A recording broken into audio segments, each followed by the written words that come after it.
Hello fellow bookworms, it's Katie. Today we're talking about a children's book, Nevermoor, The Trials of Morrigan by Jessica Townsend. This basically has swept the bookish world and everybody seems to love it, so now I'm going to tell you what I think about it. In this book we meet Morrigan.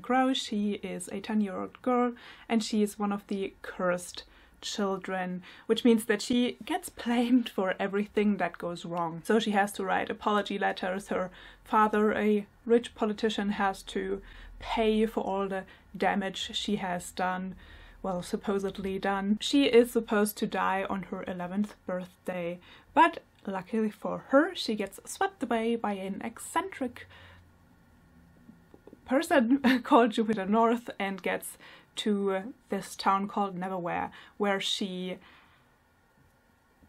competes in the trials to enter the wondrous society, this prestigious society of scholars. This is a very magical and whimsical world. So let me first preface this with saying that I really enjoyed this book. It's a really fun, short little read for me.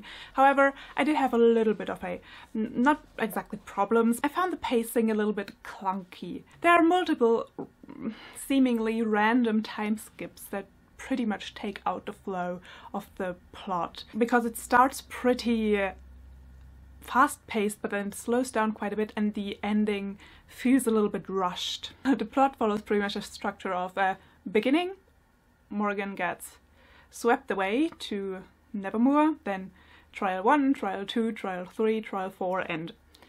And there's nothing really happening in between those trials, and a lot of people, you know, because of the nature of the book and the whimsy and all the magic of it, compare the book to Harry Potter, and I can definitely see the comparison. The thing that Harry Potter does and this book don't is that there's constantly something happening and there's constantly every scene is pretty much important, whereas in this book it really feels like we're hopping from one trial to the next and nothing really is happening in between. It feels like random scenes without any transition in between, as if the transitions have to be written yet.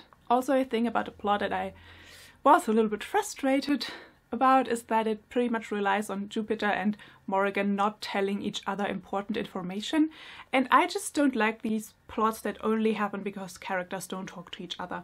It's a bit annoying for me personally. Let's talk about the characters. Our main protagonist is Morrigan. She's this 11-year-old girl that has been through a lot with her family and has pretty much been beaten down on her entire life. She has been blamed by everyone, really everyone, for all the things that go wrong in everyone's lives, and she never really had a friend before.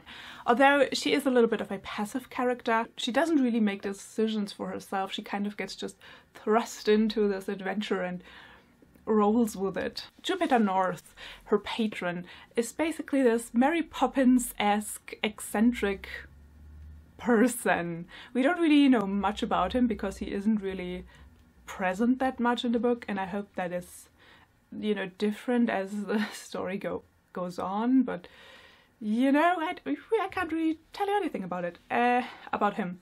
And then we have Fen the Magnificat, who is a grumpy talking giant cat, and need I tell you more about her. As for the villain, I liked the build up to the villain. That was pretty strong and I was genuinely scared and afraid for Morrigan, you know, that she will get hurt by him. However, when we finally met him, I felt it was a little bit underwhelming, and I don't think we have, or he has, clear motivations. I don't, you know, that wasn't really clear, and he feels a little bit like a guy that is evil for evil's sake. Let's talk about the world building. Now, the world in this book, especially Nevermoor, is pretty whimsical and magical. I mean, there's a brolly rail, the whole hotel, Deucalion or Deucalion, I have no idea how to pronounce it, is super whimsical. There's there are rooms that grow according to the needs of their inhabitants. There's a smoking room where there is colorful scented smoke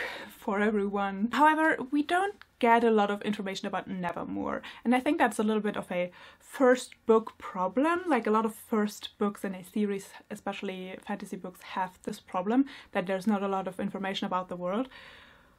which I can understand from a writing perspective because you don't want to give everything away in the first book.